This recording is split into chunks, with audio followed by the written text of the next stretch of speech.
Good morning everyone. मैं हिमांशु त्यागी आप सभी का केसीजी के ऑनलाइन प्लेटफॉर्म पर बहुत बहुत स्वागत करता हूं और उम्मीद करता हूं कि भाई आप सभी बहुत अच्छे होंगे। आपकी स्टडी जो है वो बहुत ही बेहतरीन तरीके से चल रही होगी। तो जैसा कि हमारा चैप्टर चल रहा था कंजंक्शन, ठीक है, कल वाली क्लास में हमने स्टार्ट किया था, तो उसी चैप्टर को आगे बढ़ाते हैं। ठीक है, जितना हमने कल वाली क्लास में किया था वहीं से आगे कंटिन्यू करेंगे आज में हम। तो देखते हैं, अभी कल वाली क्लास में मैंने बताया था जो कंजंक्शन होता है वो कहा जाता है आपका एक रिलेटिंग, मतलब कह सकते हैं कि दो चीजों को रिलेट करने का काम करता है, जोड़ने का काम करता है, या ये कहा जा सकता है कनेक्टर कह सकते हैं आप उसको, ठीक है, या फिर आप उसको एक तरीके से एक ज्वाइनिंग वर्ड भी कह सकते हैं जो दो चीजों को आपस में ज्वाइन कर देता है, तो वो कहलाता है आपका कंजंक्शन। अब आगे बढ़ते हैं अभी। तो कंजंक्शन के बारे में मैंने आपसे कहा था कि कंजंक्शन टोटली आपके दो प्रकार के होते हैं। एक है आपका सबऑर्डिनेटिंग और भाई एक है आपका कोऑर्डिनेटिंग कंजंक्शन। सबऑर्डिनेटिंग कंजंक्शन आपके टोटल 9 प्रकार के हैं। और बात करें कोऑर्डिनेटिंग, तो कोऑर्डिनेटिंग आपके केवल 7 थे, संख्या में केवल 7 थे। मैंने बताया था फैन बॉयज। एफ से बनता है फोर, ए से बनता है एंड, और एन से बनता है नोर, बी से बनता है बट, ओ से बनता है और वाई से बनता है येट, और एस से बनता है आपका सो। तो इस तरीके से बहुत कम थे संख्या में, केवल आपके 7 थे, याद रख सकते हैं। बट जो बाद में आपके वो है सबऑर्डिनेटिंग, वो संख्या में थोड़े ज्यादा हैं, ठीक है, वो ज्यादा हैं, 50 60 70 बहुत ज्यादा हैं। बट आपको क्या करना है कि आपको ये याद रख लेने हैं, अगर ये 7 याद रह गए तो बाकी समझो वो क्या है, आपके सबऑर्डिनेटिंग है। बट यहाँ पर आपको क्वेश्चन कैसे बनेंगे एग्जाम में, उन चीजों पर बात करनी है। तो हेडिंग डालें जरा। लास्ट वाली क्लास में मैंने आपको दो बता दिए थे। एक बताया था कंजंक्शन ऑफ प्लेस, जिसके अंदर वेयर और वेयर एवर आता था, और एक मैंने बताया था आपको कंजंक्शन ऑफ टाइम, जिसके अंदर व्हेन आता था, व्हाइल आता था, आफ्टर आता था, बिफोर आता था, एज सून एज आता था, और एज लॉन्ग एज आता था, और एक वहां पर आता था आपका टिल अंटिल। हालांकि टिल और अंटिल तो सेम ही थे, ठीक है, टिल को ही अंटिल कहते हैं हम लोग। और एक वहां पर आया था आपका कौन सा, बाई द टाइम, ये भी आता था। और एक आता था आपका अंटिल तो आ गया था, ठीक है, सिंस आता था। तो ये हमने जान दिया था आपके कंजंक्शन ऑफ टाइम थे। मैंने ये भी कहा था कि जो सिंस होता है ये, और जो आफ्टर होता है, और जो बिफोर होता है, ठीक है, अंटिल होता है, तो ये ऐसे कंजंक्शन थे जिनके डबल काम थे। अगर इन्हीं के बाद में वर्ड्स आ जाएं तो यही फिर प्रपोजिशन बन जाते हैं, और अगर इन्हीं के बाद में पूरी क्लोज आ जाए तो फिर यही क्या बन जाते हैं, फिर यही बन जाते हैं आपके कंजंक्शन, ठीक है। तो इस बात को भी ध्यान देना कि आफ्टर, बिफोर और सिंस और टिल अंटिल वगैरह ये ऐसे हैं जो इनके बाद में वाक्य लिखोगे तो यही बन जाएंगे क्लोज, सॉरी यही बन जाएंगे कंजंक्शन, और इनके बाद में शब्द लिखोगे तो यही बन जाएंगे आपके क्या, यही बन जाएंगे आपकी प्रपोजिशन। तो आगे बढ़ते हैं, अगला है आपका टाइप नंबर 3। टाइप नंबर 3 देखते हैं भाई क्या है। तो देखें भाई, टाइप नंबर 3 है आपका कंजंक्शन। टाइप नंबर 3 है भाई क्या, conjunction of, conjunction of place हो गया, ठीक है, टाइम हो गया। अब आता है conjunction of reason, conjunction of reason, या कंजंक्शन ऑफ कॉज भी कह सकते हो, कॉज, कि कोई भी अगर काम हुआ तो क्यों हुआ, वजह, ये वजह बताने का काम करता है। तो देखते हैं भाई यहाँ पर आपका वजह जो बताता है उसके अंदर कौन कौन आ सकते हैं। मेनली, मैं खासतौर पर बता रहा हूं, मेनली यहाँ पर आपके 3 वर्ड आते हैं। कौन कौन से आते हैं, as, since, because, as, since और बिकॉज। तो ध्यान देना, यहाँ पर आपके 3 शब्द आते हैं, एज, सिंस और बिकॉज आता है। हाँ जी, एज, सिंस और बिकॉज आता है। अब मैं अगर आपको बताऊं, तीनों ही शब्दों का एक ही मतलब है, तीनों ही शब्दों का एक ही मतलब है, क्योंकि या चूंकि, क्योंकि या फिर चूंकि। एज का भी यही मतलब है, सिंस का भी यही मतलब है, और इसका भी यही मतलब है। तीनों शब्दों का सेम मतलब है आपका, क्योंकि या फिर चूंकि आप कह सकते हैं। अब आपके माइंड में क्वेश्चन आ रहा होगा, आप ये सोच रहे होंगे कि सिंस जो वर्ड है ये वाला, ये तो अभी जस्ट पहले भी आया था, ये तो आपका कंजंक्शन ऑफ टाइम भी होता था, है ना, कंजंक्शन ऑफ टाइम भी होता था। बट यही सिंस आपका यहां पर भी आ गया, कंजंक्शन ऑफ कॉज में भी आया है, पर मतलब बदल चुका है। यहां पर इस सेंस का मतलब है आपका क्योंकि या फिर चूंकि, और वहां पर जब टाइम के सेंस में आया था तब उसका मतलब था आपका क्या, तब उसका मतलब था से। जैसे मैंने कहा मोहन 5 बजे से पढ़ रहा है, तो से के लिए हम लोग सेंस लगाते थे, से के लिए। और यहां पर इस से का मतलब, इस सेंस का मतलब क्या है आपका, चूंकि या फिर क्योंकि। तो याद रखना, सेंस के डबल काम होते हैं। सेंस जो होता है वो कंजंक्शन ऑफ रीजन भी होता है जो यहां पर है, और सेंस जो होता है कंजंक्शन ऑफ टाइम भी होता है जो वहां पर था। तो मैं आपको एग्जांपल से समझाऊंगा इस बात को। हालांकि याद रखना, एज, सिंस, बिकॉज, तीनों शब्द बिल्कुल बराबर हैं, तीनों शब्द बिल्कुल बराबर हैं, तीनों का मतलब सेम होता है, क्योंकि के सेंस में आता है। जैसे मैंने आपसे कहा, फर्स्ट एग्जाम्पल देखिए जरा एक बार। मैंने कहा भाई आपसे क्या, Rahul is absent from the school, from the school. Option दिया आपको एज, या सिंस, या बिकॉज। एज या सिंस या because he is ill. Example में कह रहा है कि मोहन स्कूल से एब्सेंट है आज, क्योंकि वो एब्सेंट है, मतलब क्योंकि वो बीमार है। तो अब मैंने आपको दिया कि यहां पर आपका एज आना चाहिए कि सिंस आना चाहिए कि बिकॉज आना चाहिए। तो आप कहेंगे तीनों का मतलब सेम, एज का मतलब, सेंस का मतलब, बिकॉज का मतलब बिल्कुल बराबर होता है, वो होता है आपका क्योंकि। तो आप चाहे एज लगा सकते हैं, आप चाहे सेंस लगा सकते हैं, और आप चाहे बिकॉज लगा सकते हैं। तीनों का मतलब क्या है? तीनों का मतलब आपका क्योंकि, तीनों ही आ सकते हैं। अब आपके माइंड में क्वेश्चन आ रहा होगा कि यहां पर आप इस सेंस को, एज को, बिकॉज को, इनको क्या कहोगे?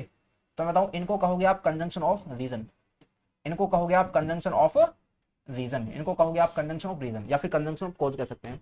बट ध्यान दीजिएगा, अगर मैं ये बोलता आपसे, अगर मैं ये कहता कि, अगर मैं यहां पर ये कहता कि ही हैज बीन, अगर मैं कहता भाई आपसे he has been playing, he has been playing hockey, he has been playing hockey since morning, या ऐसे कहो since I called him, since I called him.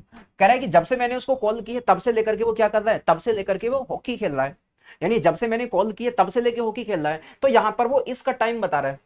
यहां पर जो कंजंक्शन है वो क्या बता रहा है आपका? ये वाला टाइम है ना, ये टाइम बता रहा है कि कब से खेल रहा है, तो जब से कॉल की तब से खेल रहा है, तो ये टाइम बताए। तो यहां पर अगर वो टाइम बता रहा है तो इस सेंस को क्या कहोगे? तो आप कहोगे इसको कंजंक्शन ऑफ टाइम। क्या कहोगे जी? Conjunction of time. और इसका हिंदी मतलब क्या है? तो इसका हिंदी मतलब है से, इसका हिंदी मतलब है से। और इस वाले सेंस का मतलब क्या था? तो इसका मतलब था क्योंकि, इसका मतलब था क्योंकि। तो आप इस बात को समझो, सेंस के डबल काम होते हैं।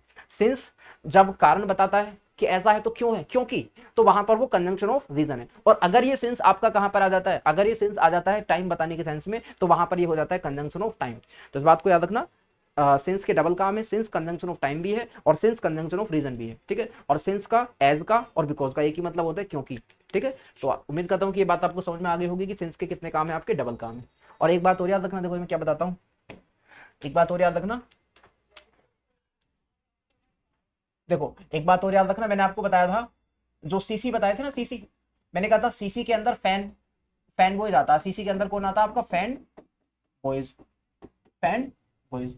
फैन बॉयज का मतलब है कि यहां पर आपका फोर आता है, यहां पर एंड आता है, यहां पर नोर आता है, यहां पर बट आता है, और यहां पर आपका जो है येट, सॉरी और आता है। क्या आता है जी? और आता है, येट आता है, सो आता है, ठीक है। तो जैसे मैंने आपसे कहा था कि ये आपके क्या है? सीसी है, फैन बॉयज। फैन बॉयज का मतलब फोर एंड नोर बट और येट और सो, ये है। तो मैंने ये बात वहां पर बताई थी कि इस वाले जो फोर है, जो ये वाला फोर है, इसका मतलब क्या होता है? क्योंकि होता है। क्या होता है? क्योंकि होता है। क्योंकि का मतलब वही मतलब जो आपका बिकॉज का होता है, एज का होता है और सिंस का होता है। तो अब आपको ये बात समझ में आ रही होगी कि जो इन तीनों का मतलब है, एज, सिंस, बिकॉज का, वही मतलब किसका है? वही मतलब है आपका फोर का, वही मतलब है फोर का। तो आप चाहें तो उसके बदले में फोर भी लगा सकते हैं, बट एक शर्त है थोड़ी। शर्त क्या है? देखो जब मैं आपको बताऊं, शर्त ये है, जब पहली वाली क्लोज को और दूसरी वाली क्लोज को आप कोऑर्डिनेटिंग कंजंक्शन के थ्रू जोड़ते हैं। किसके थ्रू जोड़ते हैं? कोऑर्डिनेटिंग कंजंक्शन के थ्रू। तो यहां पर एक शर्त है कि कोमा लगाना पड़ता है। क्या लगाना पड़ता है? कोमा लगाना पड़ता है।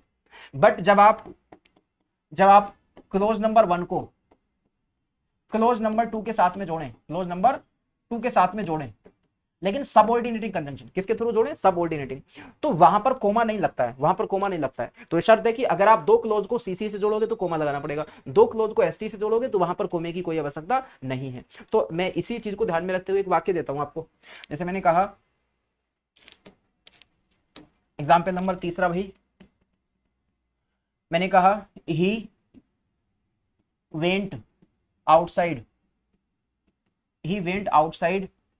ऑप्शन दिया आपको फोर या एज या सेंस या बिकॉज, या because, because he wanted to play outdoor games, outdoor games. तो पहला मैंने वाक्य आपके सामने कहा, वह बाहर गया क्योंकि वो आउटडोर गेम खेलना चाहता था, ठीक है। ऑप्शन है सिंस, फॉर, एज या बिकॉज। आपके सामने ऑप्शन दे रखे हैं।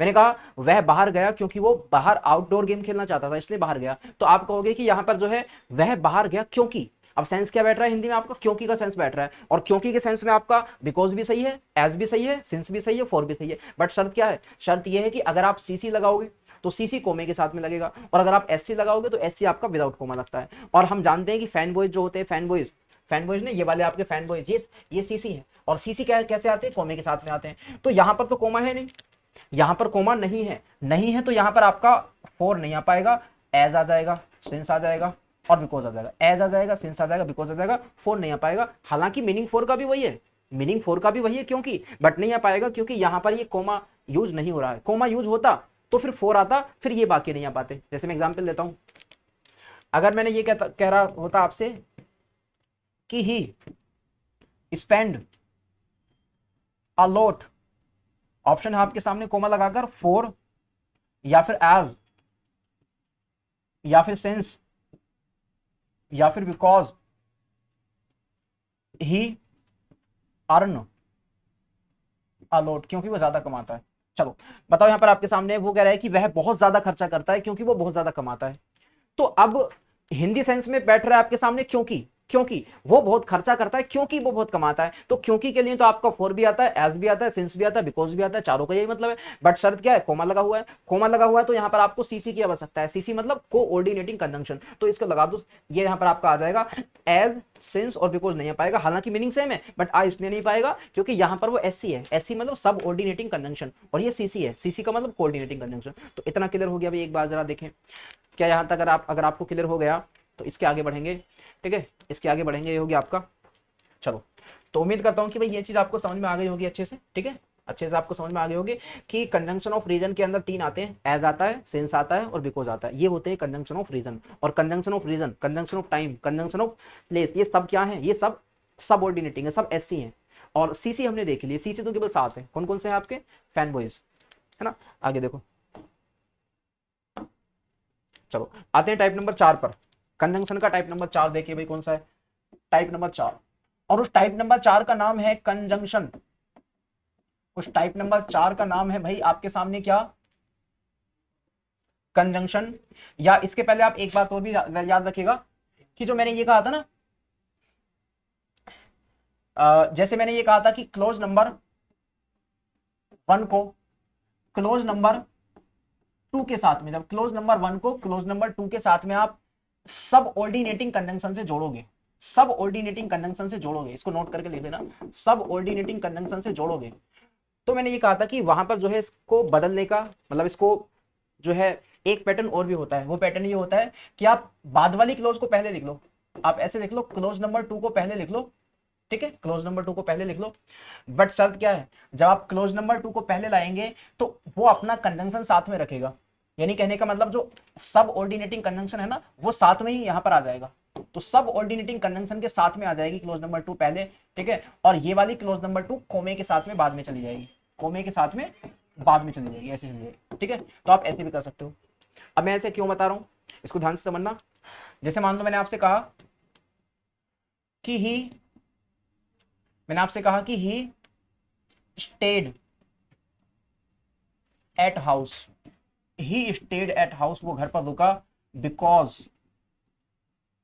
Because it was raining, because it was raining, क्योंकि बाहर बारिश हो रही थी।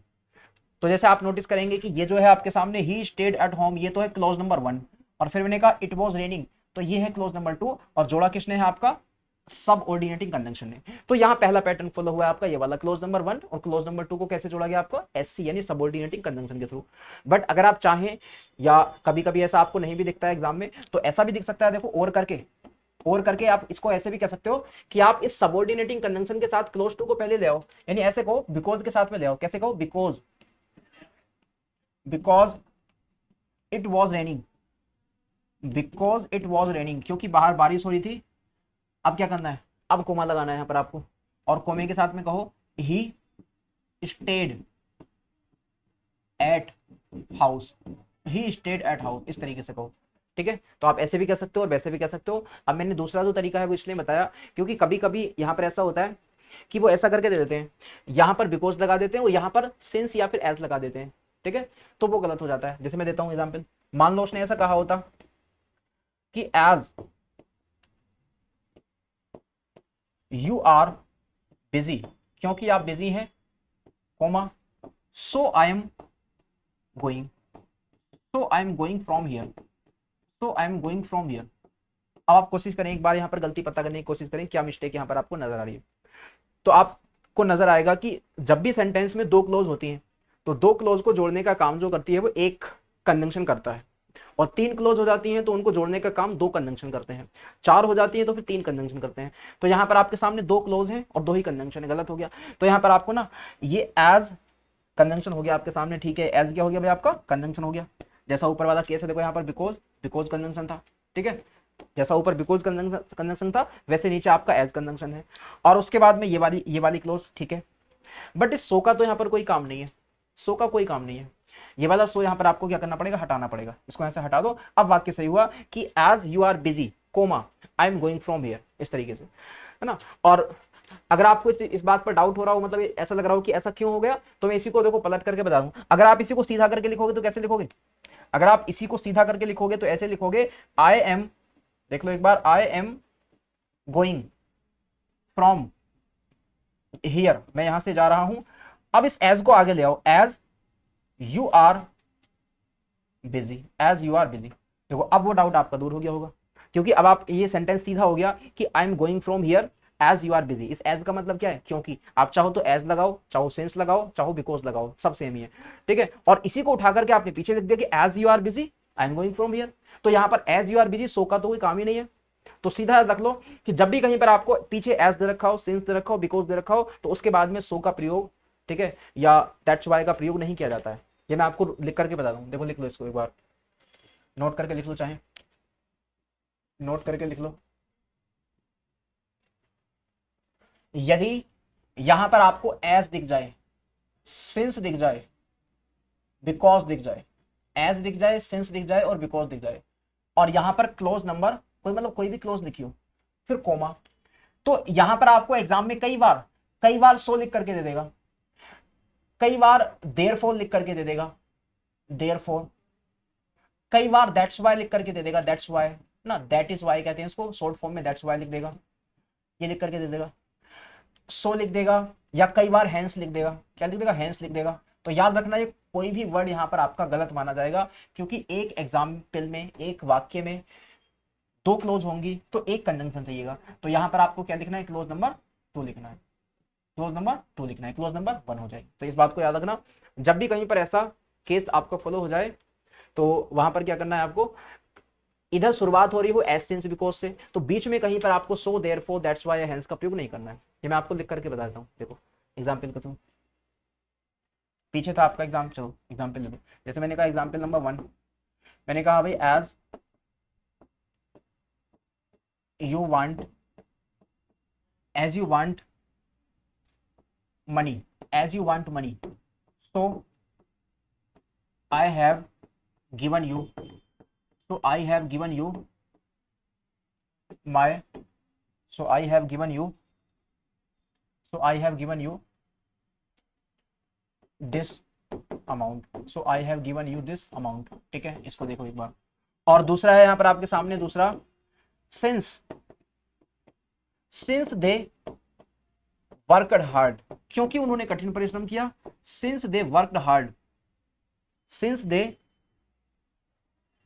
Worked hard, since they worked hard, comma, hence they succeeded, hence they succeeded, इसलिए वो पास हो गए। और तीसरा मैंने भैया आपके सामने कहा क्या, because, because you need it, क्योंकि आपको इसकी आवश्यकता है, therefore, therefore I have purchased it, इसलिए मैंने इस चीज को खरीद लिया है आपके लिए। बताएं क्या गलती यहां पर आपको नजर आ रही है तीनों वाक्यों में।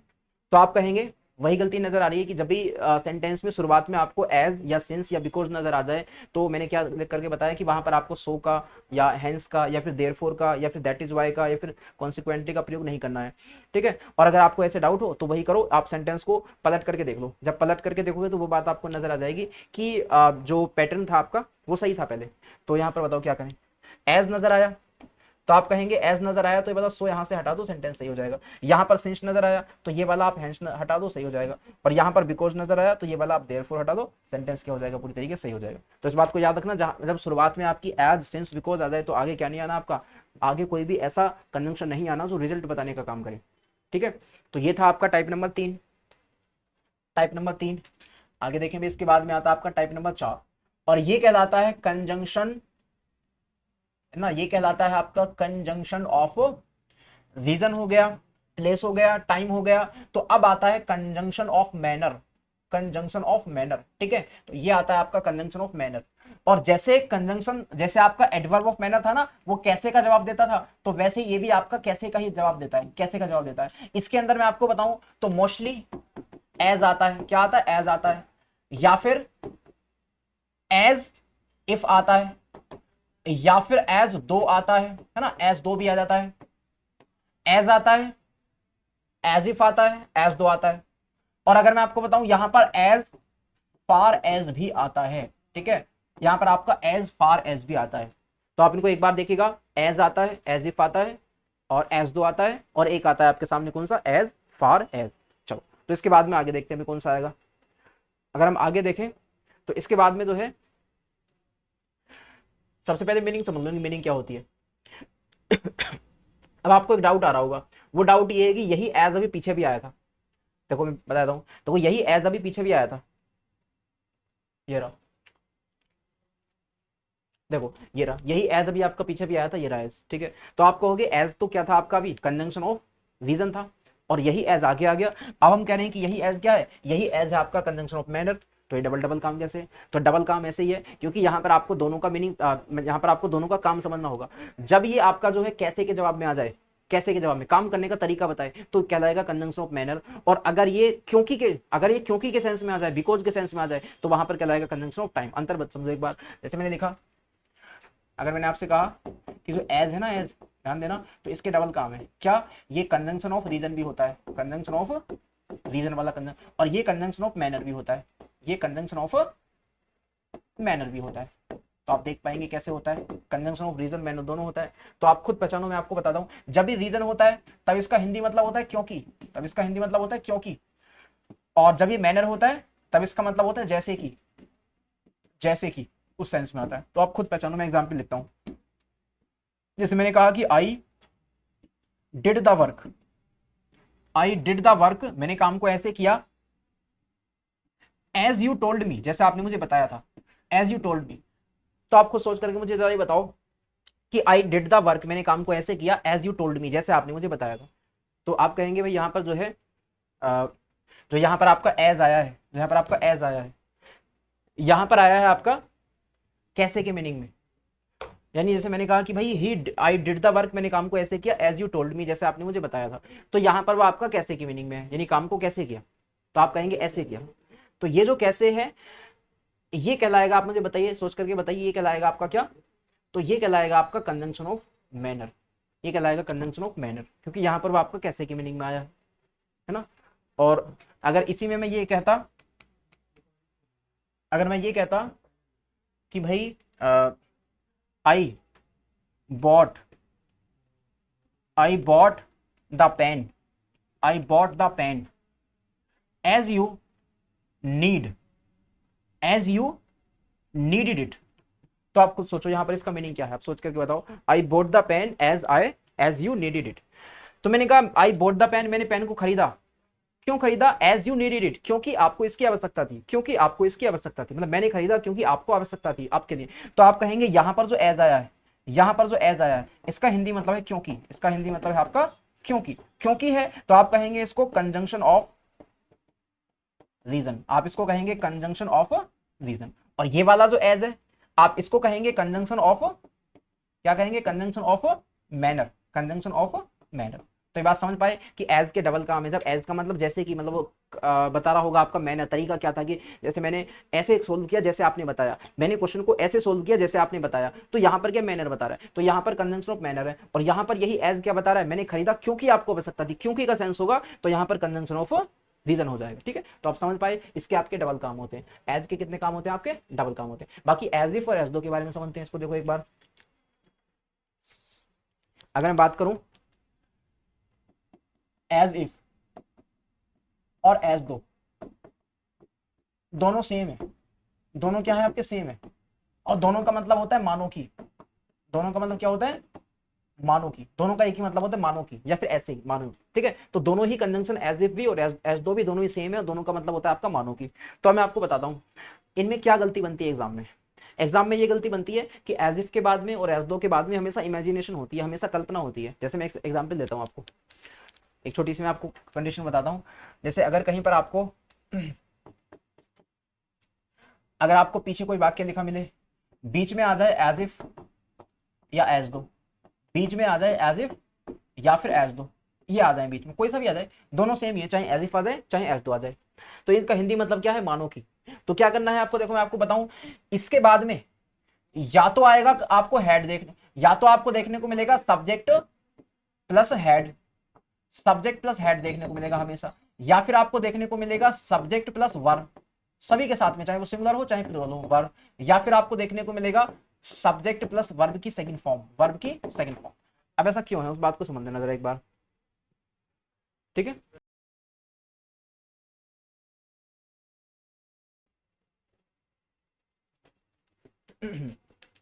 तो जैसे मैंने बताया कि यहाँ पर एज इफ एज दो अगर कहीं पर भी आपको देखने को मिलता है तो दोनों का मतलब है मानो की, जैसे कि। तो इसके बाद में हमेशा तीन ही सिचुएशन बन सकती हैं, या तो आपको वर देखने को मिलेगा, या फिर हेड देखने को मिलेगा, या फिर आपको वी टू देखने को मिलेगा, और सभी के साथ में वर। जैसे मैं एग्जाम्पल देता हूँ, जैसे मैंने कहा आपसे एग्जाम्पल नंबर 1 कि ही, जैसे मैंने कहा ही behaved, he behaved as if he was my friend, यानी उसने ऐसा बिहेव किया जैसे वो मेरा दोस्त हो। यहां पर कह रहा है ही बिहेव्ड एज इफ, उसने ऐसा बिहेव किया जैसे कि वो मेरा दोस्त हो। तो यहां पर ना आप एज इफ की जगह पर एज दो भी लगा सकते थे, एज इफ भी आ सकता है और एज दो भी आ सकता है, दोनों बराबर ही होते हैं, जो मतलब एज इफ का होता है वही एज दो का भी होता है, ठीक है। तो अब यहाँ पर देखो गलती क्या है, वैसे तो हमें देख पा रहे हैं कि भाई ही सिंगुलर है तो वॉज में कोई दिक्कत नहीं है, बट गलती यही है, गलती क्या है कि यहाँ पर जब कल्पना है, मतलब उसने ऐसा दिखाया जैसे कि वो मेरा दोस्त हो, बल्कि वो था नहीं दोस्त, तो इसका मतलब कल्पना है। जब भी ऐसा कहते हैं कि भाई वो ऐसा दिखाया उसने कि वो दोस्त था जबकि था नहीं, तो यहाँ पर आपको कल्पना कर रहे हैं, कल्पना कर रहे हैं, तो आप इससे भी समझ जाओ एज इफ आया तो कल्पना है, कल्पना है, कल्पना है, तो यहाँ पर आपको वर लगाना है, यहाँ पर आपको सभी के साथ में क्या लगाना है, वर लगाना है, WER, प्लूरल होता तब भी वर, सिंगुलर है तब भी वर ही लगाना है, यहाँ पर आपको वॉज नहीं लगाना। तो ऐसी गलती एग्जाम में बहुत बार बनती है, जब एज इफ आ जाए तो सभी के साथ में आपको वर लगाना है, कब, जब बात होगी स्टेट की, अवस्था की, जब अवस्था की बात होगी। तो यहाँ पर आप बात किस चीज की, अवस्था की बात हो रही है, अवस्था की बात हो रही है। और इसी में अगर पोजीशन की बात होती, जैसे मैं कहता ही बिहेव्ड, उसने ऐसा बिहेव किया as if he, as if he has a magic pen, उसने ऐसा बिहेव किया, उसने ऐसा दिखाया जैसे उसके पास में मैजिक पेन हो, जबकि वास्तव में था नहीं मैजिक पेन। तो यहां पर कुछ रखने या ना रखने की बात हो रही है। जब रखने या ना रखने की बात होती है तो वहां पर सबके साथ में हेड आता है, वहां पर सबके साथ में क्या आता है, आपका हेड आता है, ठीक है। वहां पर आता है सबके साथ में हेड, यहाँ पर ना एस कर लो, यहाँ पर ये कर लो, यहाँ पर कर लो BEH, बिहेव्स कर लो, और यहाँ पर भी आप बिहेव्स कर लो, ठीक है। तो he behaves as if he were my friend, और he behaves as if he had a magic pen, ठीक है। तो जब कुछ रखने ना रखने की बात होगी तो सबके साथ में क्या लगाना, हेड लगाना। कुछ बनने, कुछ होने ना होने की बात होगी तो सबके साथ में वर लगाना, ठीक है। और कुछ करने की बात होगी, जैसे मैंने कहा he behaves as if he plays hockey, वो ऐसा दिखाता है जैसे वो हॉकी खेलता हो।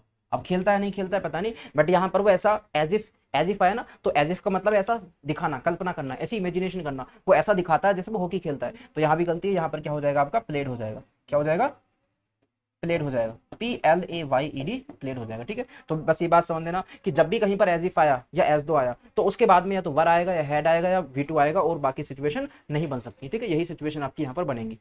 चलो, तो कभी एग्जाम में ऐसा क्वेश्चन आया एज इफ को लेकर के, एज दो को लेकर के, तो मैं समझ सकता हूँ कि आप वहां पर उस क्वेश्चन को कर लेंगे, कोई भी दिक्कत आपको वहां पर नहीं आएगी, ठीक है। तो एज इफ एज दो वाली सिचुएशन समझ लेना। तो कंजंक्शन ऑफ मैनर के अंदर क्या आता है, एज आता है, एज इफ आता है, एज दो आता है, और एज फार एज आता है। एज फार एज का मतलब क्या होता है वो भी समझ लो एक बार।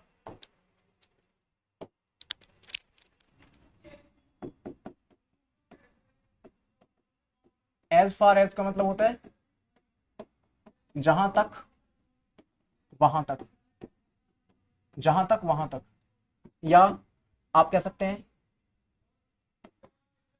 जितना उतना, ये भी कह सकते हैं जितना उतना, इस सेंस में भी आ सकता है। जैसे मैं एग्जांपल देता हूं, मैंने कहा as far as I no,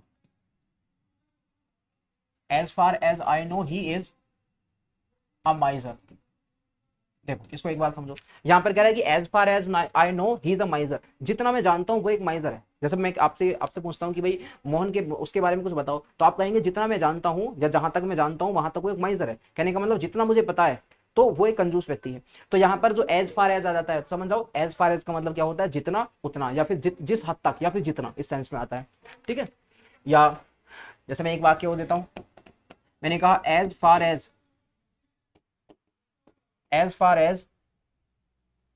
his qualification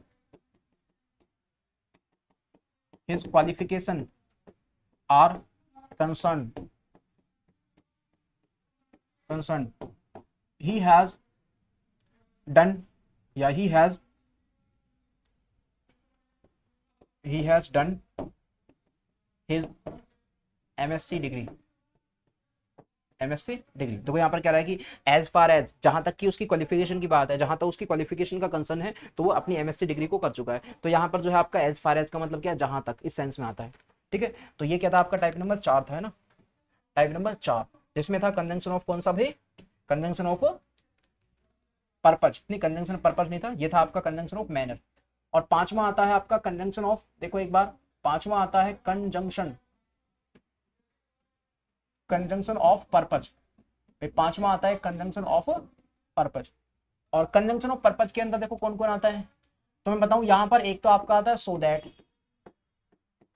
एक आता है इन ऑर्डर दैट, एक आता है आपका खाली दैट, और एक आता है भैया लेस्ट। ठीक है, तो ये है ना, ये और ये, तो टोटल आपके सामने देखो भी 4 कंजंक्शन है। ये आते हैं आपके कंजंक्शन ऑफ पर्पज को शो करने के लिए। जो कंजंक्शन ऑफ पर्पज के बारे में बताता है उसके बारे में केवल 4 हैं आपके। कौन कौन से हैं, सो दैट है, इन ऑर्डर दैट है, और दैट है, और लेस्ट है। तो मैं आपको एक एक के बारे में समझाता हूँ।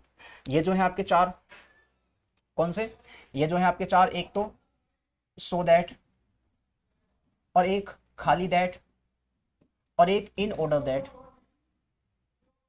इन ऑर्डर दैट। तो ये वाला कंजंक्शन, ये वाला कंजंक्शन, और ये वाला कंजंक्शन। इन कंजंक्शन के बारे में अगर मैं आपको बात बताऊं, तो पहली बात तो ये ध्यान रखनी होती है कि इनके साथ जो पेयर बनेगा वो या तो मे का बनेगा या फिर माइट का बनेगा, या तो मे का बनेगा या फिर माइट का बनेगा। बाकी कैन कुड का नहीं बनता, किसी और चीज का नहीं बनता है। एक तो ये बात आपको ध्यान रखनी है इनके बारे में। ठीक है, और इन तीनों का ही मतलब होता है ताकि, इन तीनों का ही मतलब क्या होता है, ताकि, तीनों का ही मतलब होता है आपका ताकि। जैसे आपको कहना है कि वह वहां पर जाता है ताकि अपना काम कर सके, वह पढ़ता है ताकि पास हो सके, या वह या हम खाना खाते हैं ताकि जी सकें, या वह लिखता है ताकि उन्हें दिखा सके। तो जब भी कोई ताकि का सेंस देना होता है, ठीक है, तो वहां पर आप सो दैट भी प्रयोग में ला सकते हैं, या फिर आप खाली दैट भी प्रयोग में ला सकते हैं, या फिर आप इन ऑर्डर दैट भी प्रयोग में ला सकते हैं। और यहाँ पर गलती क्या बनेगी, यहाँ पर आगे का पेयर जो बनेगा वो पेयर याद रखना, वो या तो आपका मे का बनेगा या फिर माइट का बनेगा। वहां पर कैन कुड विल सेल वगैरह कुछ नहीं आएगा। तो मैं आपको एग्जाम्पल देता हूँ। जैसे मान लो मैंने एग्जाम्पल दिया कि राज वर्क्स हार्ड, राज वर्क्स हार्ड, ऑप्शन है आपके सामने दैट, या सो दैट, या इन ऑर्डर दैट, या in order that he will, या he can pass the exam, pass the exam. तो सोच करके बताया भाई यहाँ पर आपको क्या गलती नजर आ रही है। तो आप कहेंगे यहाँ पर गलती क्या है, राज कठिन परिश्रम करता है, तो चाहे तो आप दैट लगाओ, चाहे सो दैट लगाओ, चाहे इन ऑर्डर दैट लगाओ, तीनों शब्दों का एक ही मतलब है, तीनों शब्दों का एक ही मतलब है ताकि। इसका मतलब भी ताकि, इसका मतलब भी ताकि, इसका मतलब भी ताकि। तो आप किसी भी एक का प्रयोग कर लो, है ना, किसी भी एक का कर लो, चाहे दैट का, चाहे सो दैट का, चाहे इन ऑर्डर दैट का, तीनों का मतलब किसी भी एक का। तो आप कहेंगे गलती क्या है, गलती है यहाँ पर पेयरिंग में, जहां पर ये तीनों में से कोई भी एक आ जाएगा, पेयरिंग बनेगी आपकी या तो मे की या फिर माइट की। अगर देखो यहाँ पर क्या है, वर्ब की फर्स्ट फॉर्म यहाँ पर क्या चल रहा है, प्रेजेंट चल रहा है, क्या चल रहा है, प्रेजेंट चल रहा है, प्रेजेंट चल रहा है, तो यहाँ पर आपका मे नहीं कैन नहीं आएगा, मे आएगा, क्या आएगा यहाँ पर आपका मे आ जाएगा। अगर यहाँ पास्ट चल रहा होता, यहाँ वर्ब की सेकंड फॉर्म होती, तो उधर यही माइट किस में कन्वर्ट हो जाता, फिर मे में कन्वर्ट हो जाता। जैसे मान लो अगर ये होता, अगर इसी सेंटेंस को मैं पलट के ये लिखता कि Raj worked hard, Raj worked hard so that he may pass the exam, so that he may pass the exam. अब क्या गलती है बताओ जरा, यहाँ पर क्या गलती है, एक बार सोचे। तो आप कहेंगे अब देखो यहाँ पर क्या है, वर्कड, अब V2 है, V2 का मतलब अब पास्ट है, अब क्या है यहाँ पर आपका पास्ट है, पास्ट है, तो यहाँ पर आपको क्या करना पड़ेगा, फिर मे नहीं चलेगा, मे की पास्ट फॉर्म माइट होती है, तो अब यहाँ पर आपको लगाना पड़ेगा मे की जगह पर माइट, क्या लगाना पड़ेगा भाई, मे की जगह पर माइट। तो याद यहाँ पर आपका सो दैट आया है, दैट भी आ सकता था और इन ऑर्डर दैट भी आ सकता था। तो पहली गलती क्या बनेगी एग्जाम में, पहली गलती बनेगी कि so that, that, in order that के बाद में जो पेयरिंग होगी वो किसकी होगी, पीछे प्रेजेंट है तो आगे मे की, पीछे पास्ट है तो आगे माइट की, ठीक है। कई बार एग्जाम में कैन करके दे देते हैं, कई बार विल करके दे देते हैं, तो वो गलत हो जाता है। तो एक तो ये बात ध्यान देनी है। अब एक बात और समझे जरा इसी के बारे में। दूसरी बात ये है, जैसे एक तो है यहाँ पर आपका इन ऑर्डर दैट, एक तो है यहाँ पर आपके सामने इन ऑर्डर, और दूसरा है आपके सामने क्या, इन ऑर्डर टू। तो अब इनमें क्या अंतर है, जैसे मैं कहूं एक है इन ऑर्डर दैट और एक है इन ऑर्डर टू, तो इनमें भी अंतर समझना आपको जरूरी है, क्योंकि एग्जाम में यहां से भी क्वेश्चन बनते हैं। तो इन ऑर्डर दैट एक कंजंक्शन होता है, कंजंक्शन के बाद में क्लोज आती है, क्लोज का मतलब सब्जेक्ट प्लस वर्ब आते हैं, और इन ऑर्डर टू जो होती है ये एक प्रीपोजिशन होती है, पूरी मिला करके ये क्या है, ये एक प्रीपोजिशन है। तो प्रीपोजिशन के बाद में केवल मतलब वहां पर नाउन आ सकता है, या फिर यहां पर तो टू है ना, टू, इस टू को V1 के साथ में ऐड कर सकते हो। तो याद रखना, जहां भी कहीं पर सेंटेंस में आपको इन ऑर्डर टू दिखे तो इसके बाद में लगाना है V1, क्या लगाना है इसके बाद में आपको, V1 लगाना है। और कहीं पर इन ऑर्डर दैट दिखे तो इसके बाद में लगाना है आपको सब्जेक्ट प्लस वर्ब, क्या लगाना है, सब्जेक्ट प्लस वर्ब, इसके बाद में सब्जेक्ट प्लस वर्ब लगाना है, ये छोटी सी बात, ठीक है। और चलो मैं एग्जाम्पल दूं पहले, देखो जैसे मैंने आपसे कहा कि मैंने कहा ही कॉल्ड मोहन, उसने मोहन को कॉल करी, डैश टॉक टू हिम, ताकि वो बात कर पाए। और दूसरा मैंने इसी में कहा कि he called Mohan dash he might talk to him. तो आप खुद सोच करके बताओ, पहले वाले में मुझे कहना है कि उसने मोहन को कॉल करी ताकि वो उससे बात कर पाए, उसने मोहन को कॉल करी ताकि वो उससे बात कर पाए। तो अब जो है ना, यहाँ पर देखिएगा, यहाँ पर तो V1 से ऐड करना है, और यहाँ पर ये सब्जेक्ट है और ये आपकी वर्ब है, यहाँ पर सब्जेक्ट और वर्ब से ऐड करना है। हिंदी मीनिंग दोनों में ताकि का सेंस है।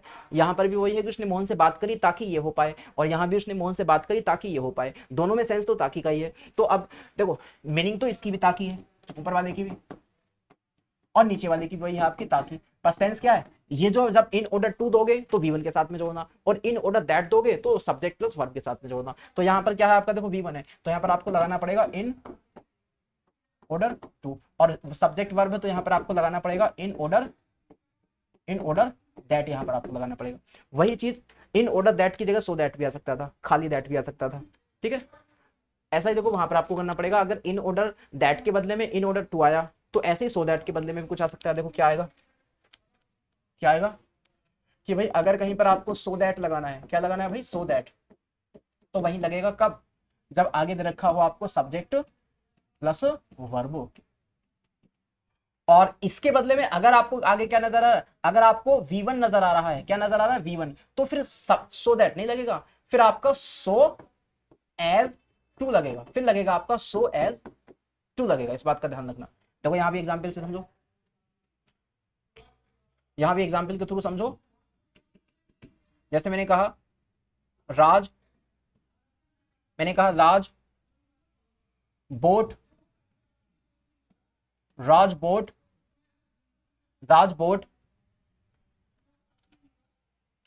या ऐसे कहो Raj took a newspaper, Raj took a newspaper. Option है आपके सामने सो दैट, या फिर so as to, so that या फिर so as to he might read it, so that he might read it. और एक मैंने यहां पर आपके सामने कहा इसी सेंटेंस को थोड़ा चेंज करके राज टुक अ न्यूज़पेपर। ऑप्शन दिया आपको so that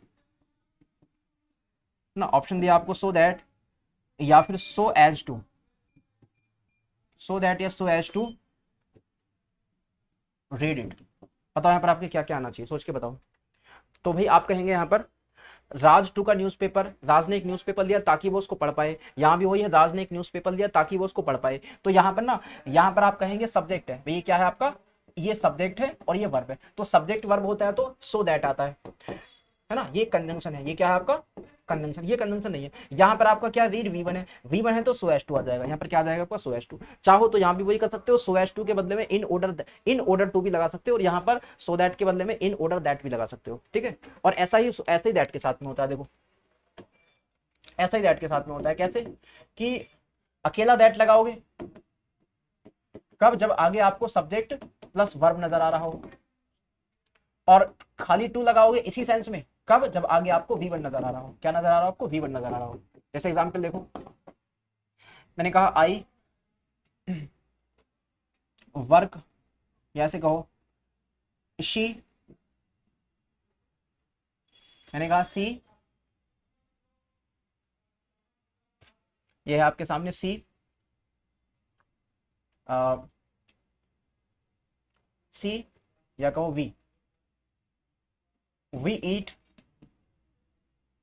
we eat food, हम खाना खाते हैं। ऑप्शन है आपके सामने दैट या फिर टू,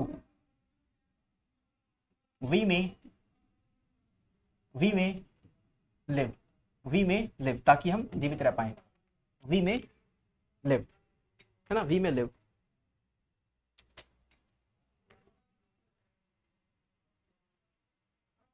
और इसी को अगर पलट करके मैं ये कह देता कि वी ईट फूड, ऑप्शन है आपके सामने दैट या फिर खाली टू लिव, बस इतना है।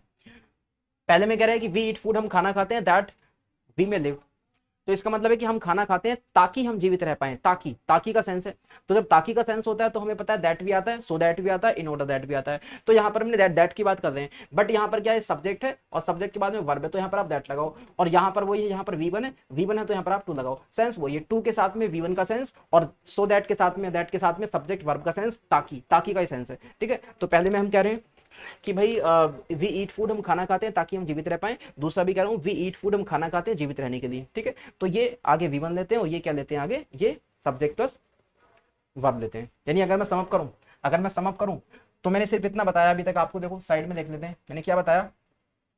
मैंने समअप करके ये बताया आपको कि अगर कहीं पर आपको दैट नजर आ रहा हो, सो दैट नजर आ रहा हो, या इन ऑर्डर दैट नजर आ रहा हो, तो ये जो है ना आपके सामने, ये इन सबका सेम मतलब है, और वो मतलब क्या है आपका ताकि। क्या मतलब है, ताकि। और इनके बाद में सब्जेक्ट प्लस वर्ब आता है, और ये जो है आपके सामने टू या सो एज टू या इन ऑर्डर टू, ये जो है आपके सामने मतलब इनका भी वही है आपका ताकि, बट अंतर ये है कि इनके बाद में क्या आता है, वी1 नजर आता है, इनके बाद में क्या आता है आपका वी1 नजर आता है। तो इतनी छोटी छोटी सी बातें ये आपको याद रखनी है, ठीक है, इनको भूलना नहीं है, क्योंकि एग्जाम में बहुत बार एग्जाम में पूछी जाती है, और ये एग्जाम में कोई एक बार नहीं बहुत बार पूछी गई है, ठीक है। और इन पे एरर वाले क्वेश्चन भी बनते हैं, और इन्हीं पर आपके फिल इन द ब्लैंक्स वाले क्वेश्चन भी बनते हैं।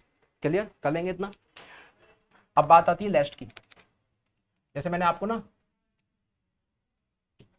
आपको यहाँ पर जो है सो दैट के बारे में बता दिया, इन ऑर्डर दैट के बारे में बता दिया, दैट के बारे। अब बात आती है लेस्ट की, तो चलो लेस्ट के बारे में बताता हूँ।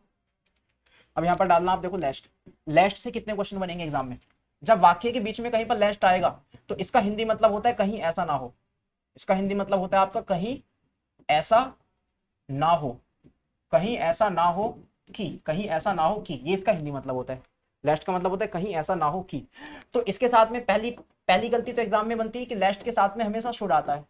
लेस्ट के साथ में जो पेयरिंग होती है वो हमेशा किसकी होती है, शुड की होती है। कई बार एग्जाम में विल का कर देते हैं, गलत हो जाता है। कई बार एग्जाम में माइट, कुड, वुड वगैरह। तो लेस्ट के साथ में जब भी आएगा शुड आएगा, पहली गलती। दूसरी गलती, लेस्ट अपने आप में नेगेटिव है, तो लेस्ट के साथ में कहीं भी नोट का प्रयोग नहीं होगा। लेस्ट के साथ में कहीं भी नोट का प्रयोग नहीं होगा, क्योंकि लेस्ट अपने आप में ही कैसा है, अपने आप में ही नेगेटिव है। तो मैं एग्जाम्पल देता हूं, जैसे मैंने कहा first walk fast लेस्ट you should not miss the train. Example कह रहा है walk fast लेस्ट you should not miss the train. तो सोच के बताएं क्या गलती यहाँ पर आपको नजर आ रही है, what is the mistake in this sentence. देखें एक बार क्या गलती दिख रही है। तो आप कहेंगे आपको नजर आया लेस्ट, और लेस्ट कैसा होता है, अपने आप में नेगेटिव होता है। नेगेटिव होता है तो लेस्ट के साथ में कोई दूसरा नेगेटिव वर्ड नहीं आएगा, तो यहाँ से नोट हटा दो, वाक्य हो जाएगा सही कि walk fast लेस्ट you should miss the train. बस इतना करना है, नोट नहीं लगाना। और इसी में एक गलती और बन सकती थी क्या, अगर मैं कहता वॉक स्लो, धीरे चलो, लेस्ट यू विल नॉट फॉल। कह रहा है कि धीरे चलो कहीं ऐसा ना हो कि आप गिर जाएं। इसमें कह रहा है कि धीरे चलो कहीं ऐसा ना हो कि आप गिर जाएं, धीरे चलो कहीं ऐसा ना हो कि आप गिर जाएं। तो आप कहेंगे पहली गलती तो ये है कि लेस्ट के साथ में विल नहीं आता है, लेस्ट के साथ में आता है शुड, शुड लगाओ। और दूसरी गलती ये है कि लेस्ट के साथ में नोट का प्रयोग नहीं होता, तो नोट हटा दो। तो वाक्य बनेगा walk slow लेस्ट you should fall. तो लेस्ट के बारे में दो बातें याद रखनी है, एक तो इसके बाद शुड की पेयरिंग करें, और दूसरा लेस्ट के साथ में जो है कहीं भी आपको क्या नहीं लगाना, लेस्ट के साथ में कहीं पर आपको शुड ही लगाना है, बाकी कुछ नहीं लगाना है। और दूसरा नोट नहीं लगाना है इसके साथ में, ठीक है। तो ये बातें लेस्ट के साथ में थी। तो कितने हो गए भाई आपके, टाइप नंबर 5। और टाइप नंबर 6 की बात करते हैं। तो टाइप नंबर 6 है भाई आपके सामने कंजंक्शन ऑफ, देखते हैं कंजंक्शन ऑफ कंडीशन। अगला है आपका conjunction of condition, type number 6। तो कंडीशन का मतलब क्या है कि जो कंजंक्शन शर्त बताने का काम करता है, ऐसा कोई भी कंजंक्शन जो आपको शर्त बताएगा। तो आप देख पा रहे हैं कि शर्त जो बताता है वो, जैसे मैंने कहा कि अगर आप वहां जाएंगे तो आपकी हेल्प करेगा, तो इसका मतलब शर्त है, अगर आप नहीं गए तो नहीं करेगा, अगर जाएंगे तो करेगा। तो या मैंने कहा कि अगर आप कार चलाना सीखेंगे, अगर आप कार चलाना सीखेंगे तो वह आपको मतलब अगर आप कार चलाना सीखेंगे तो वह आपकी हेल्प करेगा, ठीक है। आप नहीं सीखेंगे तो नहीं करेगा। तो इसका मतलब जब भी कोई शर्त होती है किसी काम में, जैसे मैंने कहा कि अगर आप उसको मारेंगे तो वह यहाँ से चला जाएगा, तो इसका मतलब क्या, शर्त है, अगर मारोगे तो चला जाएगा। तो सीधी सी बात है कि जब भी एक काम करने के लिए, मतलब एक काम करने के लिए दूसरे काम की शर्त होती है कि अगर ये होगा तब ये होगा, अगर ये होगा तब ये होगा। तो ऐसे में जो कंजंक्शन यूज होता है उसको कहा जाता है कंजंक्शन ऑफ कंडीशन। तो ऐसे में कौन कौन से आते हैं, देखो एक तो बहुत फेमस है, आप सबको पता है, इफ आता है। एक तो बहुत फेमस कंजंक्शन है जो कंडीशन बताने का काम करता है, वो क्या आता है आपका, इफ आता है, सबको पता है इफ आता है यदि के सेंस में। और एक आपका अनलेस आता है, आपको याद होगा अंटिल जो आता था ना, अंटिल, अंटिल टाइम के सेंस में आता था। अंटिल बताता टाइम बताता था, और अनलेस जो है वो कंडीशन बताता है। अभी जानेंगे अंटिल अनलेस में अंतर क्या है। और एक यहाँ पर आता है आपका सपोज, क्या आता है भाई, सपोज। और सपोजिंग भी होता है, आप चाहो तो सपोजिंग भी कर सकते हो भाई, सपोजिंग भी कर सकते हो, सपोज भी होता है और सपोजिंग भी होता है। और एक होता है प्रोवाइडेड, प्रोवाइडेड, अभी एक एक को जानेंगे। और प्रोवाइडेड दैट भी होता है, ठीक है जी, प्रोवाइडेड दैट भी होता है, प्रोवाइडेड भी होता है, प्रोवाइडेड दैट भी होता है। और एक होता है आपके सामने इन केस, और एक होता है आपके सामने व्हाट इफ। तो ये टोटल है भाई आपके सामने, इफ है, अनलेस है, सपोज है, सपोजिंग है, प्रोवाइडेड दैट है, इन केस है, और एक है आपके सामने कौन सा भाई, एक है व्हाट इफ। तो अब इनको एक एक को समझते हैं कि एक एक क्या है। और ये तो आपको समझ में बात आ ही रही होगी कि ये जो है जो भी मैं आपको बता रहा हूँ, जितने मैंने आपको बताए हैं, ये सब आपके सबऑर्डिनेटिंग कंजंक्शन के हिस्से हैं। क्योंकि सबऑर्डिनेटिंग कंजंक्शन 9 टाइप के हैं, जिसमें से छठा टाइप है, और बाकी कोऑर्डिनेटिंग तो 7 ही थे जो मैंने आपको स्टार्टिंग में बताई दिए थे। तो एक बार देखो, सबसे पहले बात करते हैं किसकी, इफ की। तो इफ का मतलब तो आपको पता ही है भाई, इफ का मतलब क्या होता है, यदि, कंडीशन बताने का काम करता है। जैसे मैंने एक वाक्य कहा इफ के बारे में, कहा कि भाई if you go there comma he will help you. तो यहां पर कह रहा है कि अगर आप वहां पर जाते हैं तो वो आपकी हेल्प करेगा। तो यहां पर देखो कंडीशन है, कंडीशन क्या, अगर वहां जाते हो तो वो आपकी हेल्प करेगा, नहीं जाओगे तो नहीं करेगा। तो कंडीशनल सेंटेंस भी है ये। और यहाँ पर इफ जो आया है ये कंजंक्शन है, ये क्या है आपका, ये है यहाँ पर आपका इफ कौन सा, कंजंक्शन। और इफ का टाइप कोई पूछने लग जाए कि कौन से प्रकार का है, तो आप बताएंगे इफ है आपका इफ है आपका कंजंक्शन ऑफ कंडीशन। और आप चाहें तो इसी वाक्य को पलट के लिख सकते हैं, आप चाहें तो इसी वाक्य को ऐसा कह सकते हैं, इसको पहले लिख लो कि he will help you if you go there, if you go there. तो आप ऐसे भी कह सकते हैं, पलट के भी लिख लो कि ही विल हेल्प यू, वो आपकी हेल्प करेगा, इफ यू गो देयर, अगर आप वहां जाते हैं। तो चाहे पलट के लिख दो, चाहे ये कह दो कि if you go there he will help you, या ये कह दो कि he will help you if you go there. दोनों ही सेंटेंस क्या है आपके, सही है।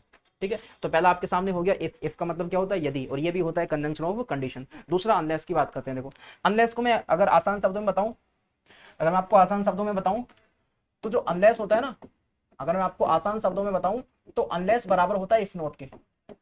अनलेस बराबर होता है इफ नोट, जहां पर इफ नोट आना चाहिए वहां पर अनलेस आ सकता है। जैसे मैं आपसे कहूं एग्जाम्पल नंबर 2 कि he will not allow you, he will not allow you to enter the cinema, to enter the cinema if you don't show, if you don't show your ticket। वो कह रहा है कि आप if you don't show your ticket, वो कह रहा है कि वह आपको सिनेमा में एंटर करने नहीं देगा अगर आप अपना टिकट नहीं दिखाते हैं। ध्यान से पढ़ो, वो कह रहा है कि वह आपको अलाउ नहीं करेगा सिनेमा में एंटर करना अगर वह अगर आप अपना टिकट नहीं दिखाते हैं। तो यहां पर आप देख पा रहे हैं कि यहां पर ना आपने इफ का यूज किया है, किसका यूज किया, इफ का, और यहां पर आपने नोट का यूज। तो इफ और नोट जो साथ में आया, आप इस इफ नोट को हटाकर इसके बदले अनलेस लगा सकते थे, इसके बदले अनलेस लगा सकते थे। आप ये कह सकते थे, देखो क्या, आप इसी को ऐसा कह सकते थे और करके लिखो, ये कह सकते थे कि he will not allow you to enter the cinema. अब इसके बदले क्या लगा दो, अनलेस लगा दो, अनलेस यू, अभी नोट, इफ और नोट मिलकर के हट जाएगा पूरा, इफ नोट के बदले अनलेस आ गया और यहां पर शो आ गया, if you show your ticket. तो चाहे तो आप ऐसे कह दो कि he will not allow you to enter the cinema if you don't show your ticket, और चाहे कह दो unless you show ticket, unless you show your ticket। तो unless का मतलब क्या होता है हिंदी में, मैं आपको बताऊं, unless का मतलब होता है जब तक नहीं, इसका मतलब होता है आपका जब तक नहीं, जब तक नहीं, तो इसका मतलब होता है जी जब तक नहीं।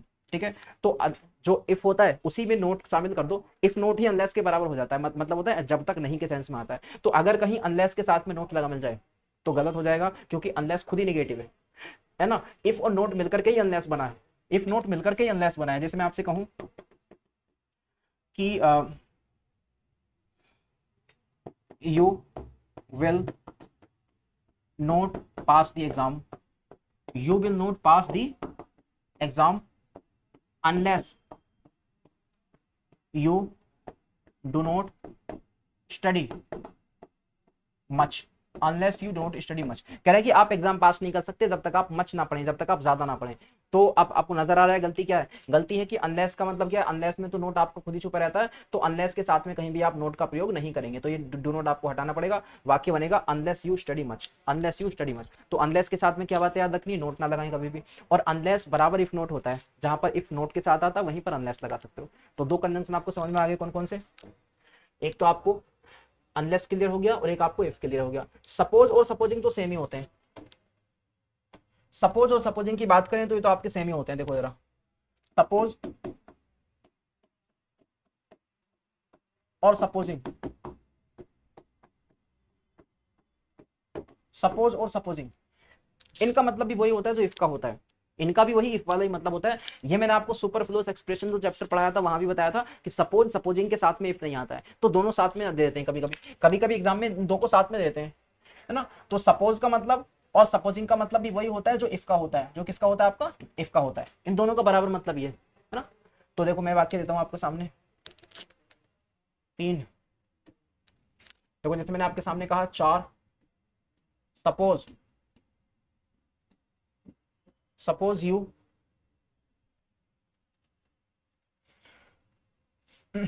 Suppose you were a doctor, suppose you were a doctor, what you will what you will do to save the people, to save the people। यहाँ पर कह रहा है कि सपोज करो कि आप डॉक्टर होते तो आप लोगों को बचाने के लिए क्या करते हैं। तो आप कहते हैं कि यहाँ पर जो सपोज है ना, ये सपोज उसी सेंस में आ रहा है आपका इफ के सेंस में, कि if you were a doctor, अगर आप एक डॉक्टर होते तो आप चाहो तो यहाँ पर सपोजिंग भी लगा सकते हो। क्या लगा सकते हो? SUPPOSING,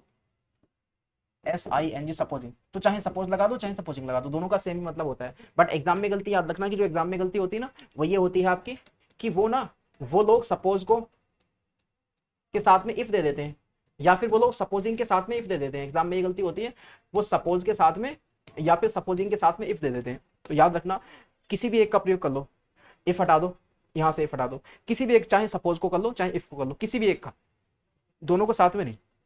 तो ये गलती एग्जाम में बनती है, बहुत बार बनती है। ठीक है, तो मैंने आपको किसके बारे में बताया भाई? मैंने आपको जो है इफ, अनलेस, सपोज, सपोजिंग के बारे में बताया। अब बात करते हैं प्रोवाइडेड और प्रोवाइडेड दैट की। बात करते हैं प्रोवाइडेड और प्रोवाइडेड दैट की। देखो भाई, चाहे प्रोवाइडेड आ जाए चाहे प्रोवाइडेड दैट आ जाए, चाहे प्रोवाइडेड आ जाए और चाहे प्रोवाइडेड दैट आ जाए, दोनों का एक ही मतलब होता है। ये होता है बशर्ते। वो हिंदी में मतलब होता है आपका बशर्ते, या दूसरे शब्दों में कहें तो शर्त यह है कि, शर्त यह है कि, शर्त यह है कि, दूसरे शब्दों में इसका मतलब होता है शर्त यह है कि। अब कैसे इसको यूज करना है देखो मैं आपको बताता हूं। जैसे मैंने कहा एग्जाम्पल नंबर 5, मैंने कहा आई कैन गो देयर, मैं वहां जा सकता हूं। ऑप्शन है आपके सामने प्रोवाइडेड या फिर provided that, provided that, provided that, provided that you give me a bike. तो देखें एक बार इस सेंटेंस को, यहां पर कह रहा है कि आई कैन गो देयर, मैं वहां जा सकता हूं। ऑप्शन है आपके सामने प्रोवाइडेड या provided that you give me a bike, कि बशर्ते मुझे एक बाइक चाहिए। वो कह रहा है कि मैं वहां जा सकता हूं बशर्ते मुझे एक बाइक चाहिए। तो यहाँ पर बशर्ते का सेंस है, बशर्ते मतलब शर्त यह है, मैं ये काम कर सकता हूँ, शर्त यह है कि ऐसा हो जाए। तो यहाँ पर ना सेंस क्या है आपका, चाहे ये इसका यूज कर लो चाहे इसका यूज कर लो, दोनों का एक ही मतलब है आपका बशर्ते। दोनों का एक ही मतलब क्या है आपका बशर्ते। तो चाहे ये लगा दो चाहे ये लगा दो, दोनों लग जाएंगे आपके। प्रोवाइडेड भी आ सकता है, प्रोवाइडेड दैट भी आ सकता है। तो एग्जाम में फिल करने के लिए भी आ जाते हैं कई बार। वो option fill in the blanks करके देगा और ऑप्शन पूछेगा आपसे कि प्रोवाइडेड आएगा कि बिकॉज आएगा कि एज आएगा। तो आप समझ जाओ जो सेंस बन रहा होगा उसी सेंस के हिसाब से लगाओ। प्रोवाइडेड का मतलब और प्रोवाइडेड दैट का मतलब एक ही होता है, शर्त यह है कि, या फिर बशर्ते, इस सेंस में आता है। ठीक है, तो ये मैंने आपको बता दिया प्रोवाइडेड के बारे में। प्रोवाइडेड आपने जान दिया। एक बात है आपकी इन केस और व्हाट इफ, इन केस और व्हाट इफ, तो ये भी आप जानते हो भाई। इन केस का मतलब क्या होता है? अगर मैं बात करूं इन केस, तो इन केस का मतलब होता है अगर ऐसा हुआ तो। इसका मतलब है अगर ऐसा हुआ तो, अगर ऐसा हुआ तो, अगर ऐसा हुआ तो। और व्हाट इफ, व्हाट इफ भी आप जानते हैं कि व्हाट इफ भी उसी सेंस में आता है आपका ना। व्हाट इफ जो है, व्हाट इफ भी उसी सेंस में आता है कि अगर ऐसा हुआ तो क्या होगा। जैसे मैं आपको एग्जांपल देता हूं, एग्जांपल नंबर 6, जैसे मैंने कहा यू शुड, या मैंने कहा स्टे एट होम, घर पर रुको, in case it rains, in case it rains. तो यहाँ पर देखो इन केस आया, वो कह रहा है कि घर पर रुक जाना, घर पर रुकना, इन केस इट रेन्स, कि अगर बारिश होती है या अगर ऐसी सिचुएशन आती है तो वहां पर आप क्या करना, घर पर रुक जाना। ठीक है, तो यहाँ पर इन केस आया है और इन केस का मतलब क्या है, अगर ऐसा हुआ तो। ठीक है, और जैसे मैंने कहा आपसे कि what if, what if he does not help you, या व्हाट इफ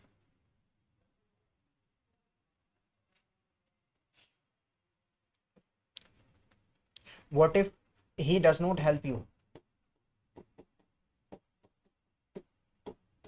तब क्या होगा अगर वो आपकी हेल्प नहीं करता है। what if what if he does not help you, ठीक है, तो ये भी उसी सेंस में आपका आ जाता है, ठीक है, बट ये ज्यादा आपका यूज नहीं होता है व्हाट इफ वाला, तो ये ज्यादा इंपॉर्टेंट नहीं है, इस पर कोई उतना क्वेश्चन आता नहीं है। आपको इनकेस का पता होना चाहिए, प्रोवाइडेड का पता होना चाहिए, प्रोवाइडेड दैट का पता होना चाहिए, या फिर आपको जो इफ का और अनलेस का पता होना चाहिए, और ये छोटी सी बात पता होनी चाहिए कि सपोज और सपोजिंग के साथ में इफ नहीं आएगा, कोई भी एक का उपयोग कर सकते हो, ठीक है, तो ये छोटी सी बातें थी। तो ये मैंने बताया आपको किसके बारे में भाई, ये मैंने बताया आपको कंजंक्शन ऑफ, छठा कंजंक्शन ऑफ कंडीशन के बारे में, है ना, ये हो गया आपका कंजंक्शन ऑफ कंडीशन। और एक है देखो यहाँ पर आपके सामने 7, अगर मैं बात करूँ तो एक है यहाँ पर आपके सामने कंजंक्शन ऑफ कंडीशन हो गया है ना 7, 7 है कंजंक्शन ऑफ, देखो भाई कंजंक्शन ऑफ रिजल्ट, ये है कंजंक्शन ऑफ रिजल्ट, इसके बारे में बात करते हैं।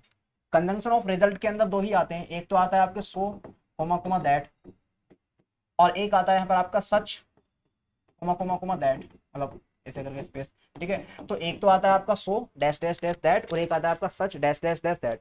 वो सो दैट अलग है, देखो जो अभी हमने जाना था सो दैट वो एक साथ आ रहा था, उस सो दैट का मतलब था ताकि, और ये so dash dash dash dash करके जो दैट आया है इसका मतलब अलग है ना, इसका मतलब है आपका इतना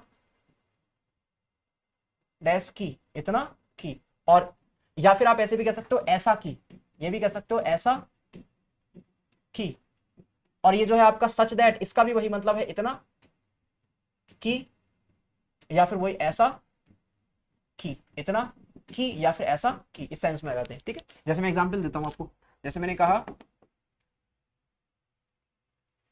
ही is so intelligent a person dash everybody admired, प्रशंसा करना, एवरीबडी एडमायर्ड, एडमायर हिम। देखो आप इसको एक बार पढ़ो इस वाक्य को, बताओ मुझे क्या सेंस आ रहा है।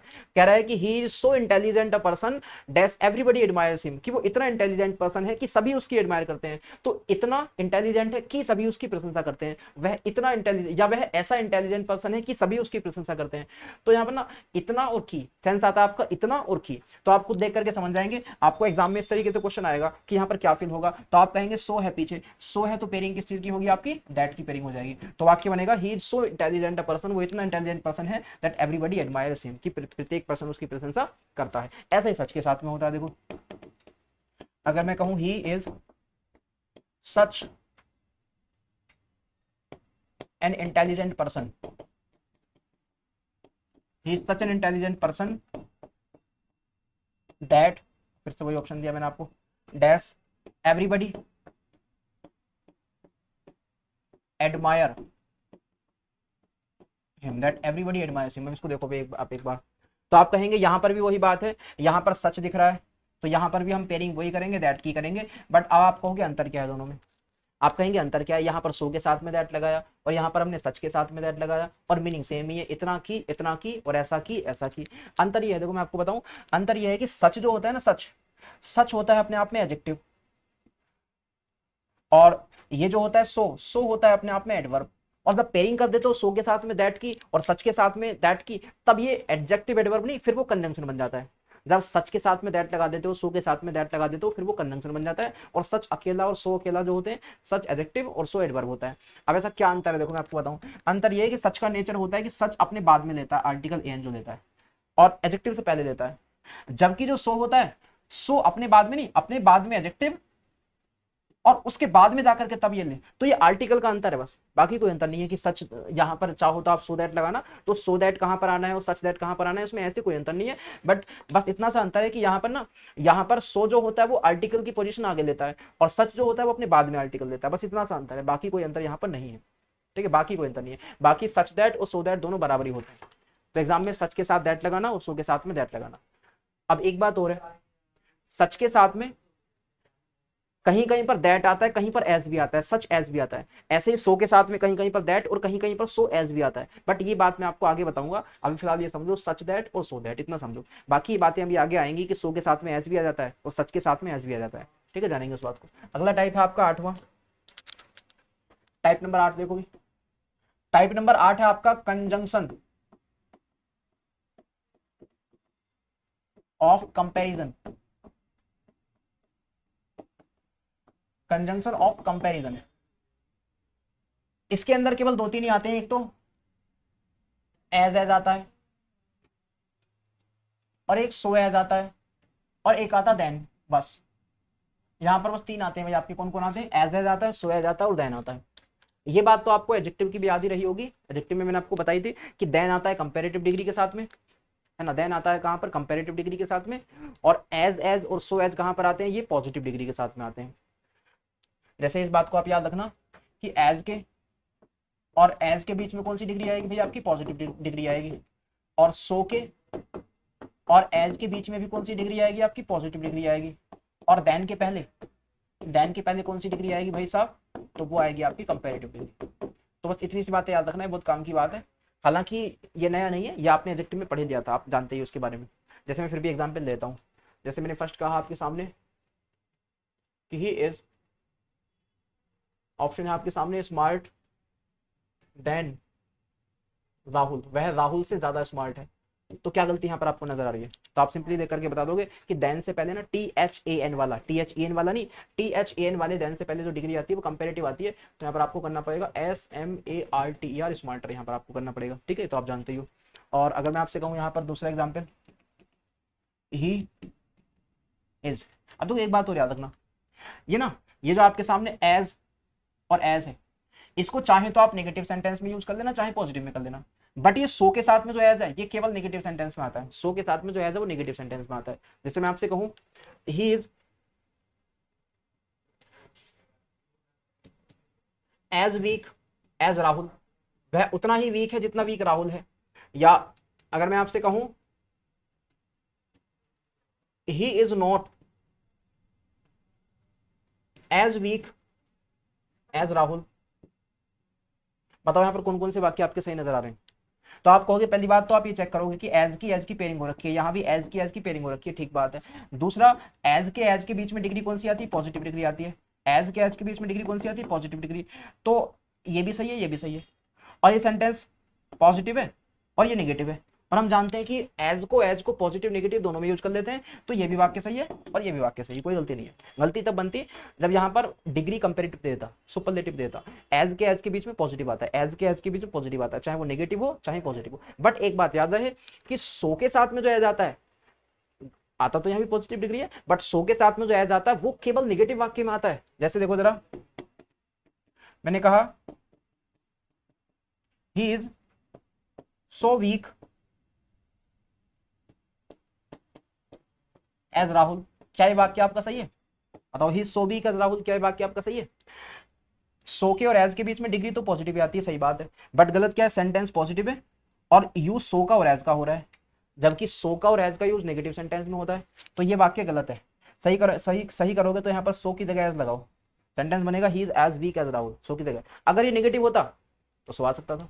अगर ये नेगेटिव होता, जैसे मैंने कहा आपसे पांचवा, he is not so weak as Rahul, तो अब कोई दिक्कत नहीं है। सो के एज के बीच में डिग्री कौन सी है? पॉजिटिव, सही है। और ये सो एज आया किस वाक्य में? नेगेटिव में, सही है। तो अब इस सेंटेंस में कोई गलती नहीं है, सेंटेंस आपका सही है। तो कंजंक्शन ऑफ कंपैरिजन कोई ज्यादा बड़ी बात नहीं है, बस यहाँ पर THAN देन आ जाता है और एज और सो एज आ जाता है, इसमें कोई बड़ी बात नहीं। Conjunction of comparison. अब इसमें आपका जो एक लास्ट बच गया है वो लास्ट है 9, वो लास्ट है आपका टाइप नंबर 9, उसका नाम है कंजंक्शन ऑफ कॉन्ट्रास्ट। कॉन्ट्रास्ट का मतलब होता है भेद, मतलब असमानता, भेद या विपरीत। तो ये क्या करता है? विभेद, मतलब ये विपरीत की बात करता है, विपरीत, ठीक है, ये विपरीत की बात करता है। तो यहाँ पर कौन आता है? तो यहाँ पर वो कंजंक्शन आते हैं जो बहुत बड़ा अंतर प्रकट कर देते हैं। जैसे मैंने कहा कि हालांकि वो अमीर है फिर भी वो खर्च नहीं करता, तो इसका मतलब हालांकि जो शब्द है ना, ये ऐसा है, दो चीजों में अंतर कर देता है। अगर मैं हालांकि शब्द लगा दूं तो समझो मैं कुछ ऐसा बोलने वाला हूं जो दो बातें एक दूसरे के साथ में फिट नहीं बैठती। जैसे मैं अगर ये कहूं कि हालांकि वह एक्सीडेंट बहुत ज्यादा, मतलब एक्सीडेंट बहुत बड़ा था, हालांकि वह एक्सीडेंट बहुत बड़ा था। तो अगर मैं ये कह रहा हूँ कि भाई एक्सीडेंट बड़ा था, तो इसका मतलब ये है कि ज्यादा लोगों को चोट आई होंगी। बट मैं फिर ये भी पीछे मैंने वर्ड लगाया हालांकि, तो इसका मतलब ये है कि कुछ उल्टा बोलने वाला हूँ। हालांकि एक्सीडेंट बड़ा था फिर भी ज्यादातर लोगों को चोट नहीं आई। तो इसका मतलब है कि जब हमने कोई ऐसी बात बोली जो दोनों बातों में बहुत बड़ा अंतर हो, तो वहां पर हालांकि शब्द हिंदी में लगाते हैं और इंग्लिश में इसे हालांकि को दो या फिर ऑल दो कहा जाता है। तो यहां पर एक तो आता है आपका ऑल दो, और ऑल दो की ही शॉर्ट फॉर्म होती है दो। ऑल दो की ही शॉर्ट फॉर्म होती है क्या, दो। और बहुत ज्यादा बड़ा अंतर आ जाए तो इवन दो आ जाता है। क्या आ जाता है, इवन दो आ जाता है। ठीक है, इवन दो। और एक यहां पर आता है आपका इवन इफ, और एक आता है वेदर। क्या आता है, WHETHER, वेदर। तो ये पांच है बेसिकली, यहाँ पर कितने आपके, पांच। ठीक है, बट ज्यादा इंपॉर्टेंट ये ना, ये वाला और ये वाला और ये वाला, ये ज्यादा इंपॉर्टेंट है। इन तीन पर थोड़ा ज्यादा ध्यान दे देना। ठीक है, जैसे मान लो मैं आपसे कहूं, है ना, जैसे मान लो मैंने आपसे कहा कि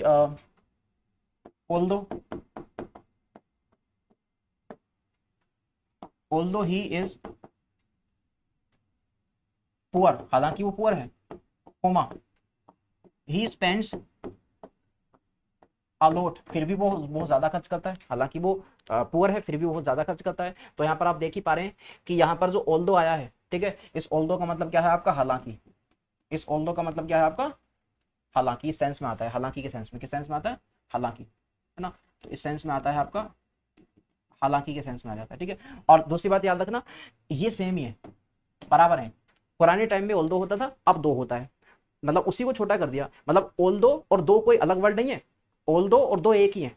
मतलब जो मतलब ओल दो का है हालांकि, वही मतलब दो का है। तो कहने का मतलब ये समझ सकते हैं आप, ये समझ सकते हैं कि ओल दो बराबर दो,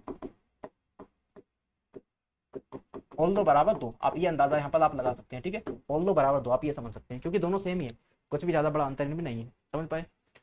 तो ये टोटल आपके जो है 9 प्रकार हो गए।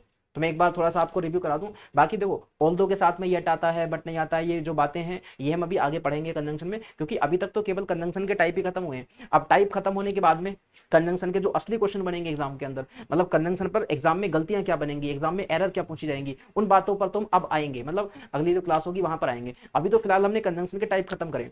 तो ये था कंजंक्शन का आपका टाइप। तो फिर से आपको टोटल रिवाइज करा दूं कि मैंने अब तक क्या क्या बताया। तो देखो, मैंने अभी तक आपको ये बताया कि कंजंक्शन बेसिकली आपके दो प्रकार के होते हैं, एक कोऑर्डिनेटिंग कंजंक्शन और एक सबऑर्डिनेटिंग कंजंक्शन। कोऑर्डिनेटिंग गिने चुने 7 हैं, कौन कौन से, फैन बॉयज, एफ से फॉर, ए से एंड, एन से नोर, बी से बट, ओ से और वाई से येट, और सो, एस से सो। केवल केवल 7 हैं। बाकी बात करें सबऑर्डिनेटिंग कंजंक्शन तो ये बहुत ज्यादा है, और ये संख्या में 9 प्रकार के हैं।